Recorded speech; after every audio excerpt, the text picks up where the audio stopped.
Bienvenue dans le podcast Fais voyager ton entreprise. Écoute, cette semaine, je continue de te raconter mon histoire. Dans les 2 dernières semaines, je t'ai raconté mes 0-10 ans, où est-ce que j'ai été donnée à l'âge de 10 ans pour pas que mon père me batte. Dans mes 10 à 20 ans, je t'ai raconté la vie de marde que j'ai eue. Et cette semaine, je te raconte mes 20 à 30 ans. Bienvenue au podcast Fais voyager ton entreprise. Tu es un entrepreneur et au début, c'était le rêve de partir ton entreprise, mais maintenant, tu n'as plus de vie. Alors, ce podcast est pour toi. À chaque semaine, nous ferons voyager ton entreprise à travers le rôle d'entrepreneur au rôle d'administrateur. Tu y gagneras plus de temps, plus d'argent et plus de liberté. Merci de faire partie de mon univers et c'est parti! Qu'est-ce qui est arrivé dans ma début vingtaine? Écoute, on a, moi et le père de mes enfants, 2 bons travails. Enfin, on fait de l'argent et on commence à profiter de la vie. Je peux pas vous dire, c'est ce début vingtaine, pendant quelques années, on a vu à peu près tous les spectacles d'humoristes qui existaient au Québec. On s'est amusé, puis en plus on allait dans les théâtres, donc on allait voir un spectacle dans les théâtres avec le souper. On passait des journées à aller dans les glissades d'eau à Saint-Sauveur. Là, on a vraiment tripé pendant quelques années parce qu'on avait eu beaucoup d'années difficiles avant. Donc, dans mes 15 à 20 ans que je vous ai raconté. Et là, enfin, on a de l'argent, on est libre, on peut en profiter. Fait que pendant quelques années, on en a profité. Vous vous souvenez, j'avais demandé à mon conjoint de l'époque, si tu veux te marier et avoir des enfants, regarde ailleurs. Mais là, ça va faire presque 10 ans que je suis avec lui et je me rends compte que c'est un homme qui fera pas de mal à personne. C'est un homme qui me suit dans mes folies, qui me suit dans ma rage et qui me suit aussi dans mon bonheur.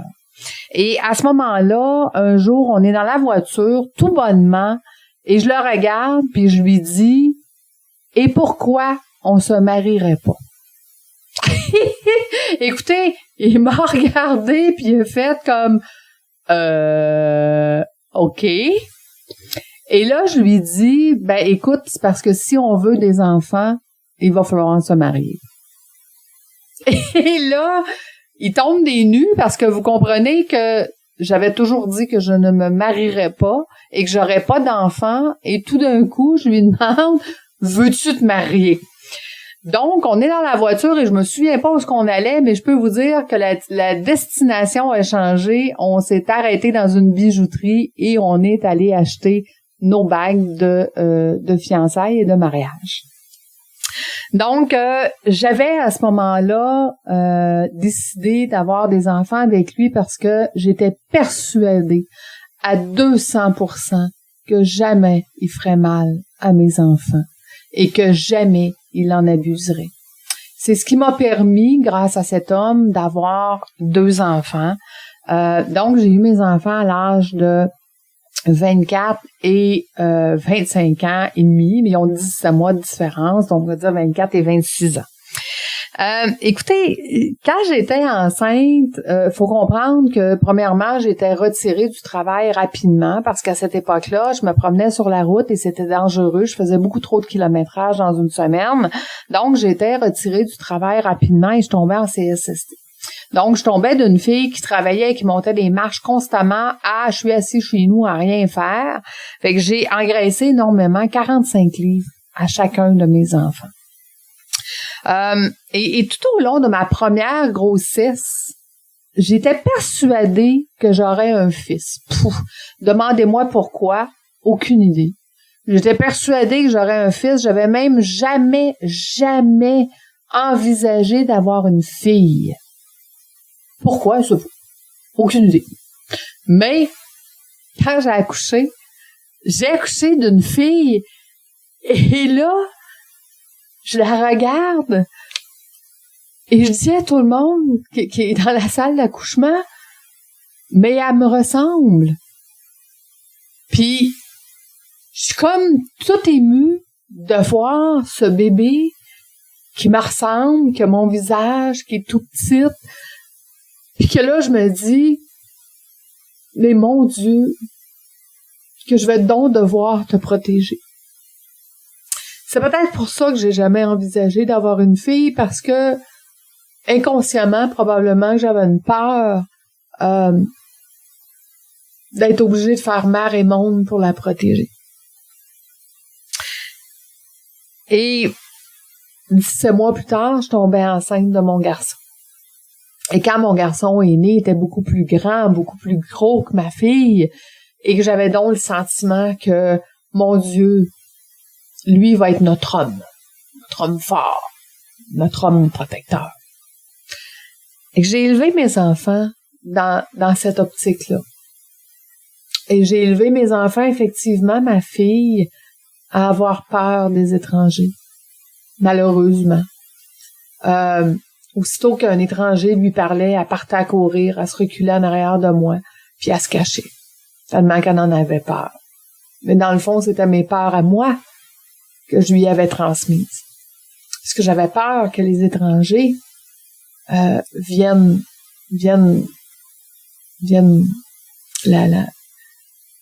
En fait, on va dire les étrangers, mais à ce moment-là, j'avais peur que mon père vienne voler mes enfants. C'est de ça que j'avais peur. Je vous raconte une fois, ils ont environ 3-4 ans, ma fille a 3-4 ans, donc mon fils a à peu près 3 ans, donc ma fille devait avoir 4 ans et demi. Et à un moment donné, on est dans la maison que j'ai construite, que je vais vous raconter tantôt. On est dans la maison que j'ai construite. Je suis au 2e étage en haut. Mes enfants jouent dehors parce que c'était vraiment pas inquiétant. Où est-ce qu'on était, où est-ce qu'on restait. Ils pouvaient jouer dehors. Et j'entends une voiture passer inconsciemment. Puis inconsciemment, 2 minutes après, je n'entends plus les enfants jouer. J'ai eu une panique. Mais une panique totale. Je me suis en allée vers la fenêtre, j'ai crié le nom de mes enfants, puis je leur demandais, mais où êtes-vous? Puis je suis partie à courir, je suis allée en bas, je suis allée dehors, je fais le tour de la maison, je les vois pas, je les trouve pas, et là, je me mets à shaker et à pleurer, parce que je suis persuadée que mon père nous a retrouvés puis qu'il a volé mes enfants à ce moment. Et ma fille s'était cachée dans notre camionnette pour me faire une face pour jouer à cache-cache. Je peux vous dire que je l'ai chicanée de ne plus jamais, mais jamais faire ça à maman. C'est à ce moment-là que je me suis rendu compte à quel point la peur qui m'habitait à ce moment-là était intense. C'était invivable, mais inconsciemment. À ce moment-là, j'ai décidé d'aller voir une psychologue. Je l'ai vue une fois. Je lui raconte mon histoire, je lui raconte la peur que je vis, puis je lui raconte comment je suis en train d'élever mes enfants, puis que ça n'a pas de bon sens. Puis elle me regarde, puis elle me répond, « Ben, Lucie, c'est comme si t'étais assis sur une bombe à retardement, puis t'attends qu'elle saute. Il n'y a rien à faire. » Vous allez me dire, c'était peut-être pas une bonne psychologue. Effectivement, je suis partie de ce bureau-là, puis j'ai dit, ben, regarde, c'est ça ma vie. C'est ça ma vie. Ma vie, c'est d'être assise sur une bombe à retardement, puis d'attendre que je vais ouvrir la porte un jour, je vais avoir mon père devant moi, puis je vais perdre le contrôle. Et à ce moment-là, j'ai regardé mon ex, puis je lui ai dit, un jour, tu vas venir me retrouver en prison parce que je vais avoir tué un homme. Et lui, dans toute son innocence, son inconscience et sa façon d'être, qui me répond, ben non. Ben non, tu t'en fais pas rien. Ben non, c'est pas grave. Il a jamais compris, en fait, ma détresse. Il a jamais compris la douleur que j'avais à ce moment-là. Et je la montrais pas non plus. J'étais la femme superwoman qui est capable de tout faire. Donc, à ce moment-là, j'ai commencé à être entrepreneur. J'ai commencé à avoir une entreprise avec ma mère. Et quelques années plus tard, ma mère est partie avec la compagnie et elle m'a laissé les dettes. J'ai compris à ce moment-là que, je restais dans le même domaine que ma mère, qu'il fallait que je déménage. 2, qu'il fallait que je sorte mes parents de ma vie. Donc, c'est là que j'ai décidé de construire ma maison, qu'on est allé construire à ce moment-là à Sainte-Julienne. Puis on décide de construire une maison canadienne. Les plans sont faits. Mon ex, qui travaille dans la construction à ce moment-là, c'est lui qui est censé la construire, mais de fil en aiguille, on reçoit les permis de construction au mois de juin et mon ex, qui travaille sur l'asphalte, travaille 7 jours sur 7 ou presque, parce qu'il travaillait juste l'été. Donc, c'est moi qui entreprends la construction de la maison. On a un oncle qui était super gentil, qui m'a appris, qui est venu à tous les week-ends pour m'apprendre qu'est-ce que je devais faire la semaine suivante. Je vous raconte une anecdote.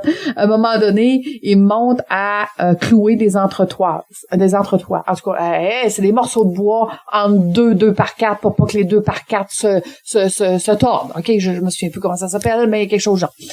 Et à un moment donné, écoute, je suis en train de clouer ces morceaux de bois-là. Et là, j'ai des gens qu'on avait engagés pour faire le toit. Parce que là, évidemment, que je ferais pas le toit tout seul, je connais pas ça. Fait qu'on a engagé des gens. Puis à un moment donné, moi, je suis en train de clouer. La gang est en train de faire le toit en haut. Puis là, il y en a un qui crie que là, tu veux-tu avoir une pelle au bout de ton marteau à force de clouer à côté du clou? Puis là, il pensait qu'il était en train de dire ça aux nouveaux qui venaient de rentrer dans leur équipe.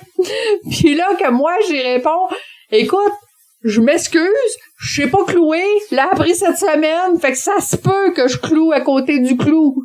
Fait que là, il était tout mal pour se rendre compte qu'il est en train de dire à la cliente que ça lui prenait une pelle au bout de son marteau. Mais quand je l'ai rencontré après, je lui ai dit, écoute, peut-être qu'effectivement, je suis pas bonne, mais j'ai au moins le cœur de le faire. Puis je peux te dire une affaire, j'ai bien des ampoules dans la main, OK? Fait que peut-être que d'ici quelques mois, moi savoir comment clouer. Je vais l'avoir après la dure, mais je vais savoir comment clouer. Donc, écoutez, à ce moment-là, quand ma mère est partie avec l'entreprise, je me retrouve avec une construction de maison à faire, plus d'entreprise, plus de job, des dettes, parce qu'elle m'a laissé les dettes, puis 2 jeunes enfants sur les bras. Qu'est-ce que je fais? Et là, une de mes amies qui me dit, Lucie, j'ai une compagnie qui donne du travail à domicile, fait qu'avec tes bébés, avec tes enfants, ben ça serait pratique, tu pourrais travailler à la maison. Et de là que je viens de partir mon autre entreprise, qui était une entreprise de travaux manuels. Fait que donc, je reste à Sainte-Julienne et je m'en vais chercher du travail à Laval, je le ramène chez moi. Puis à ce moment-là, je dis bon ben pour rentabiliser le tout, parce que moi j'ai une petite vanne, je vais emmener du travail puis je vais le partager avec des amis qui eux vont le faire avec moi. OK? Et là, après quelques semaines, mes amis, eux, finalement, ben là, Lucie, j'ai reçu du monde en fin de semaine, j'ai pas eu le temps de faire le travail, fait que tiens, voici, il est pas fait. Donc, je me retrouve avec du travail pas fait, puis moi, je m'étais engagée envers l'entreprise que ça serait complété, donc j'aime pas ça. Puis je décide qu'au final, ce que je vais faire, c'est que je vais passer une petite annonce pour engager du monde, pour engager des personnes qui vont venir travailler chez moi, puis qui vont venir le faire avec moi dans la semaine. Le lundi, j'ai reçu 200 appels. Le mardi, j'ai reçu 200 appels. Le mercredi, j'ai reçu 200 appels. Et là, je me dis, écoute, j'ai une entreprise à Laval qui veut donner du travail. Puis moi, dans la région de Chaussée, Rawdon, Sainte-Julienne, j'ai plein de monde qui veulent travailler. Puis ils demandent que ça, leur fournir du travail. Donc, je décide de partir mon entreprise à faire du transport de matériel où je vais chercher à Laval, je ramène dans ma région, je fais travailler des gens dans ma région, je vais rechercher à Laval, puis je ramène dans ma région et ainsi de suite. Donc, puis moi, je garde une cote sur ce que les gens vont faire à domicile. Et de là est partie une nouvelle entreprise de travaux manuels qui aura duré 7 ans. Pendant 7 ans de temps, je suis partie d'une vanne à une vanne, un trailer ouvert. Il y a eu de la pluie sur mes boîtes, fait que j'ai acheté un trailer fermé. Dans mon trailer fermé, j'étais rendu que je mettais 2 palettes de stock, c'était dangereux en hiver, parce que je rasais de prendre le décor à chaque fois qu'il y avait une tempête de neige. Donc, j'ai décidé d'acheter un 6 roues. Jusqu'au moment où est-ce que j'étais rendu que je faisais 5 voyages par jour avec mon 6 roues, décidé d'aller suivre mes cours de classe 1 que j'ai encore sur mon permis de conduire pour vous le prouver. Et j'ai décidé d'acheter un 12 roues pour pouvoir traîner 6 palettes du voyage. Et je fais ça pendant 7 ans. Pendant 7 ans, je n'ai pas eu de vie. Pendant 7 ans, tout ce que j'ai fait de ma vie, c'est de travailler. Et je partais du travail parce que, oui, j'ai eu un garage de 32 par 36 où est-ce que les filles travaillaient sur place et mes filles qui travaillaient à domicile. Et pendant ces 7 ans-là, j'ai ensuite transféré dans un 15 000 pieds carrés à Laval, parce que là, j'avais des grosses entreprises comme Québécois, Transcontinental, Disque Amérique. Écoutez, j'avais plein d'entreprises qui faisaient faire des travaux manuels par mois parce que c'était beaucoup moins cher que leurs employés syndiqués. Donc, à ce moment-là, je ne faisais que travailler. Et je partais du travail pour aller souper avec mes enfants, mais je mangeais pas. J'allais m'amuser avec eux. Je prenais une tranche de fromage et je retournais au bureau. À ce moment-là, j'avais un divan-lit. Je couchais au bureau. Parce qu'on avait une machine pour L'Oréal qui faisait de l'emballage sous vide et cette machine-là était toujours brisée. J'étais la seule qui pouvait la réparer. Donc, je couchais au bureau quand on avait des contrats d'emballage sous vide. Je n'ai pas eu de vie. Les enfants, quand ils me voyaient, c'était « Maman, quand est-ce qu'on va travailler? » Je n'ai pas eu de vie. J'ai été complètement déconnectée de la réalité. Je n'ai pas regardé la télé pendant 7 ans. J'écoutais rarement la radio, seulement quand j'allais souper puis que je revenais. Parce que ça, c'était dans le temps où est-ce que j'avais mon usine à Laval puis que moi, je restais à Sainte-Julienne, donc je faisais le transport. Et je n'ai pas fait d'argent. Pour me rendre compte, après 6 ans, de dire, OK, là, faut changer les choses, faut que je m'associe, faut que je trouve quelqu'un, une vendeuse qui va être bonne. Écoutez, j'ai engagé une vendeuse qui venait de Québécois, qui est venue travailler avec moi, puis au bout de 3 mois, me regarder, puis elle dit, Lucie, je suis pas capable. Je suis pas capable, cette pression-là, oublie ça. Elle dit, je vais retourner travailler pour une grande entreprise parce qu'elle dit, d'être dans une petite entreprise, puis pas capable. Donc, au bout de 7 ans, j'ai décidé que je fermais mon entreprise. De toute façon, c'était des travaux manuels, fait que moi, j'avais pas d'inventaire, donc j'ai décidé que je retournais sur les bancs d'école et que j'allais étudier la seule chose que je ne connaissais pas de mon entreprise, qui était les finances. Fait que j'ai dit comme ça, mais que je reparte une nouvelle entreprise, je vais être beaucoup plus compétente, parce que je vais savoir au moins comment faire de l'argent. Fait que c'était le but qui m'a emmené sur les bancs d'école. Donc, à ce moment-là, on a décidé que on fermait l'entreprise, qu'on mettait nos meubles dans un endroit chauffé et que je m'en allais retourner aux études à temps plein. À ce moment-là, on avait un chalet à Chelsea sur le terrain de mon beau-père. Donc, les fins de semaine, on se retrouvait au chalet, mais la semaine, je restais chez une madame qui était près de l'école à Repentigny. Et j'étudiais là-bas, puis je revenais les week-ends pour voir mes enfants, puis être avec mes enfants. Donc, je suis retournée à l'école à temps plein. Puis pendant mes études, j'ai été voir toutes les places qui offraient du travail en finance. Donc, à ce moment-là, je suis allée voir Desjardins, qui m'ont répondu que j'étais beaucoup trop autonome pour eux. Quelques années plus tard, ils se sont rendus compte que finalement, ceux qui avaient engagé n'étaient pas assez autonomes, mais bon, c'est un autre sujet. Écoutez, j'étais allée voir à ce moment-là Liberté 55, Great West, toutes les banques. J'étais allée voir tout le monde et je m'étais décidée d'aller dans une compagnie d'assurance. Donc, je m'inscris à l'université pour aller continuer mes études et durant mes cours d'université, je rencontre des gens qui travaillaient dans une industrie et à ce moment-là, ils me disent « pourquoi t'es pas venu chez nous? » Puis là, que je le regarde, puis je lui dis « je sais pas, parce que je vous connais pas. » Il dit « écoute, viens voir mon directeur. » Et finalement, ce qui a fait que je suis allée dans cette entreprise-là pendant plusieurs années, c'est que le directeur, à l'époque, m'avait compté mes menteries. Il m'avait dit tu sais, chez nous, là, tu vas devenir riche. Chez nous, tu vas faire le plus gros salaire que tu n'auras jamais eu. Puis chez nous, tu vas voir, ça sera pas difficile, puis tu vas avoir de l'aide. En fait, chez eux, la première année que je suis rentrée là, j'ai été pourrie. La première année que je suis rentrée là, j'en ai pas eu d'aide. Et la première année que j'étais là, j'étais à moins, je vous dirai pas le montant, mais à moins quelques milliers de dollars de dettes envers l'entreprise. Parce qu'à ce moment-là, heureusement pour moi, il y avait une entente que ils nous donnaient des avances de commission. Fait que je devais mes avances de commission. Et c'est ça qui a fait que je m'étais ramassée là, parce qu'ils m'avaient promis des choses qui finalement, c'était pas ça, pas du tout. Donc, au final, ce qui est arrivé, c'est que je me suis associée avec quelqu'un pendant 6 mois qui, lui, venait du domaine bancaire. Et pour me rendre compte 6 mois plus tard que tout ce qu'on offrait aux clients qu'on rencontrait ensemble, c'était toutes les stratégies que moi, j'avais mis en place et que moi, je faisais, puis que lui faisait pas le peu de travail que j'avais demandé à faire. Donc, on s'est désassociés. Et 6 mois plus tard, je me retrouve tout seul avec...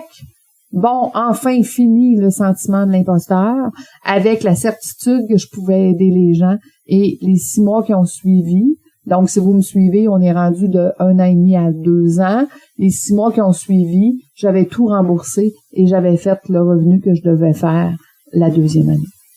Et c'est ce qui a fait que j'ai resté. Et je m'étais donné comme mandat, quand j'avais commencé dans cette entreprise-là, je m'étais donné comme mandat, après 2 ans, tu te poseras la question, Lucie, est-ce que tu es dans le bon métier? Est-ce que tu aimes ça? Est-ce que tu veux continuer? Pourquoi j'ai continué dans ce métier-là pendant 18 ans? Parce que mon désir était d'aider les entrepreneurs. Je voulais donc pas qu'ils passent à travers ce que moi j'avais passé. Je voulais donc pas qu'ils travaillent 7 jours sur 7 puis qu'ils fassent pas d'argent. Et que je voulais les accompagner. C'était difficile, c'était long avant que je sois capable d'accompagner les entrepreneurs parce qu'écoutez, ils venaient de commencer en finance. Fait que quand tu viens de commencer et que tu es un entrepreneur, tu veux pas avoir de petits nouveaux. Donc, je me suis rapatriée sur monsieur, madame, tout le monde pour être capable d'aider les gens. Et ça a pris des années avant que je me fasse une clientèle d'entrepreneurs, mais pas assez à mon goût. Et c'est ce qui a fait que 18 ans plus tard, j'ai vendu ma clientèle en 2018 et de dire là maintenant, c'est le moment. C'est le moment où est-ce que je vais pouvoir aider les entrepreneurs avec toutes les connaissances que j'ai et toute l'expérience que j'ai. Et vous voyez aujourd'hui, dans mes cohortes, c'est ce que je fais.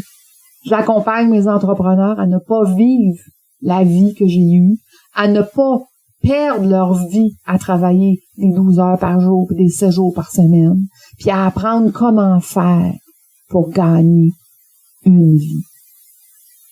J'ai le privilège de les accompagner, de les voir grandir, de les voir évoluer et de regagner leur vie avec leur famille, leurs enfants, et de regagner un bonheur, le bonheur de vivre. Parce que ces entrepreneurs-là, quand ils ont voulu partir leur entreprise, ils avaient ce que moi j'appelle l'énergie de la start-up. Hein? Ils avaient l'énergie de dire « Hey, moi, c'est là-dedans que je suis bon! C'est ça que je vais faire! » Puis finalement, l'entreprise les a avalés Et finalement, ils font absolument pas leur zone de génie. Ils font pas ce à quoi ils avaient pensé faire. Ils font toutes les autres choses où est-ce qu'ils ne devraient pas être là. Puis au final, ben c'est pas payant. Puis ils perdent leur vie. La majorité des entrepreneurs que j'ai rencontrés dans mes 18 ans de finance, on disait en joke, on a un conjoint et une conjointe avant d'avoir une entreprise, puis on a un conjoint et une conjointe après avoir une entreprise. Mais c'est pas nécessaire. Aujourd'hui, je réalise que on peut avoir une entreprise et continuer notre vie avec notre conjointe et nos enfants qu'on a actuellement. Donc, je l'ai eu à la dure, puis je veux pas que mes clients aient à la dure. J'ai continué d'apprendre, j'ai continué d'étudier. J'ai étudié 20 ans pour avoir mes titres de planificateur financier, d'assureur vie agréé, parce que j'étudiais à temps partiel avec mes 2 enfants, monoparentales, avec mon ex qui me donnait rien. Mais ça, je vous le raconterai dans mes 30 à 40 ans. Donc, je vous donne rendez-vous la semaine prochaine pour la suite de mon histoire. Et si, toi, aujourd'hui, tu es dans cette situation-là, tu as une entreprise, tu es en pleine expansion, tu travailles tout le temps, c'est pas la vie que tu voulais, ben sache que je peux t'accompagner et ça va me faire tellement plaisir de te faire regagner une vie. Parce que personnellement, pendant plusieurs années, j'en ai pas. Les enfants, un jour, m'ont dit, « Toi, maman, t'es pas une mère poule. T'es une bonne maman, mais t'es pas une mère poule. » J'avais pas le temps. Donc voilà. C'était mon 20 à 30 ans. Aujourd'hui, je sais que j'aurais pu avoir plus de temps, plus d'argent, plus de liberté, parce qu'aujourd'hui, j'ai les connaissances. Est-ce que je regrette ce que j'ai fait? Non. Parce que c'est ça qui a amené la superwoman que je suis. Merci d'avoir partagé ce moment avec moi. Je t'apprécie tellement que tu prennes le temps de m'écouter. C'est avec un grand plaisir que je te partage chez moi. À la semaine prochaine, tout le monde. Bye bye.